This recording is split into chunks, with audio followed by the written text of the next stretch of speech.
I did Rosie today. Oh, yeah. I mean, Roseanne. Not Rosie. How was it? Sorry. It was an abortion. That's good? I was fine. I was sitting out there thinking, what the hell are we doing? Oh, yeah. I went on there with my partner Jimmy, and we sort of locked antlers with a couple of female comedians on a sort of he said, she said, battle of the sexes thing, and it's just nonsense. Another bad TV. Just total nonsense. It really made me miss and respect our show. Good. And that takes a lot. It does take a lot. Yeah. Roseanne was nice, had a laugh, sat up there, but I just thought, what the hell's this world coming to? I'm just sitting up there making fart jokes, explaining my men are better than women. The audience is yelling. There's females in the audience, there's males in the audience. They got them all whipped up into a frenzy. Sold out. I just sat up there and I thought to myself, what in God's name am I doing here? Is that as far a sellout you would go, though? Well, Roseanne, she's a big name. She's got a show. I'll go on it. But would you sell out further? And would you do things for like commercials or organizations that you really don't believe in? Or? I did a voiceover for Mountain Dew the other week. Really? Oh, yeah. Listen, give me a few bucks. I'll Dew? Dig up Mussolini and have sex with him. Mountain Dew? I did a Mountain Dew spot. Can we hear it, please? It's the ultimate ticket for Mountain Dew. Jesus Christ. Drew, you're such a prick. To any event in the U.S. See a World Series game, the Vans Warped Tour, heck, see my show in L.A. Free tickets, hotel, airfare to any event. Where do I find Yankees? Look under 20-ounce caps, especially marked Mountain Dew, Pepsi One, or in bags of Doritos chips. Now go pick me up some Dew so we can play. Oh, my God.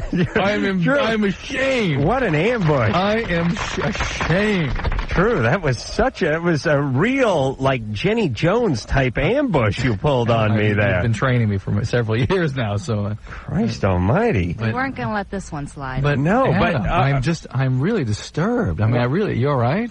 Let me say a few. Mountain Dew. Now go pick me up some Dew so we can. It hurts me to hear that. Don't make me throw a chair through there. Let me say a couple of things about me and the Mountain Dew spot. First off, Drew, I'm sorry for letting a little the air out of your hot balloon, but you probably didn't count on me bringing up the Mountain Dew spot right before you dropped the bomb. That I thought you of might. Your sort of ignorance. No, I Drew. thought I knew I couldn't set up well enough to. Yeah, I know how your mind works, and I thought you'll go right to it. So I at least ought to have it ready. But Drew, you understand how horrible you are. I know. Don't stop attacking me. We try to defend yourself. Okay, I'll get back to myself. Tell me why you did that horrible thing. Like I didn't smell something coming. So what'd you do today? Jesus Christ, you're so transparent. You're like a lampshade. What's scaring you is you didn't see through me, and you should have. I told you I did that Mountain Dew commercial, didn't I? I asked how far you'd go. Would have said you'd hide it. Here's what happened. Okay, first off, about Mountain Dew. I don't believe Mountain Dew inherently is any worse than any other soft drink. They're all bad. Coke, Pepsi, Orange Crush, whatever it is, Gatorade, although I know Drew likes that when he's vomiting. It's all a bunch of nonsense to me. It's just a bunch of carbonated chemicals.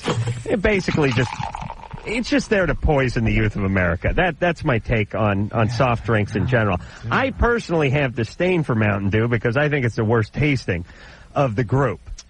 But I don't think it's any worse inherently than, let's say, Pepsi or Dr. Pepper. I just get it makes me so sad when Adam starts to rationalize. It's just so sad. Listen, let me explain what happened. Yeah. My manager and your manager, Howard, called me before I was going on a trip, and he said, we want to put you on a veil for the Mountain Dew commercial. What does that mean, a veil? Oh, available. All right. A veil. Let me tell you something about this industry. It's a bunch of idiots, and they want you to audition for everything, and I don't audition for anything because I don't get anything, and I don't care, and I don't have time. And besides, I think I get more stuff by having an attitude and tell them to F themselves. So they said, we want to put you on a veil for this Mountain Dew commercial, which means it's between you and 5 other guys. And the deal is they'll pay you a few bucks for just saying, okay, I'll keep that day free, even if they don't use me, and blah, blah, blah. So what was my answer when they said, we'll put you on a veil for Mountain Dew? All right, sure. No. Oh, you said no? No, I said no. I don't like Mountain Dew, and I'm not on a veil for anything. If they want me, we can talk, but I'm going out of town, and I'm not on a veil. All right. And so I went out of town. And then I came home on Monday, and they said, you know what? They want you. They'll pay you $10,000. You go into the studio for 2 hours, and it's tomorrow. And I said, no, fine. Okay. And I went in and did it. Now go pick me up some shoes so we can play. All right. Well, there'll be a higher price than what you were paid for having done this. I'm sure it'll come back and haunt me somehow. Anyway, is Barry here, by the way?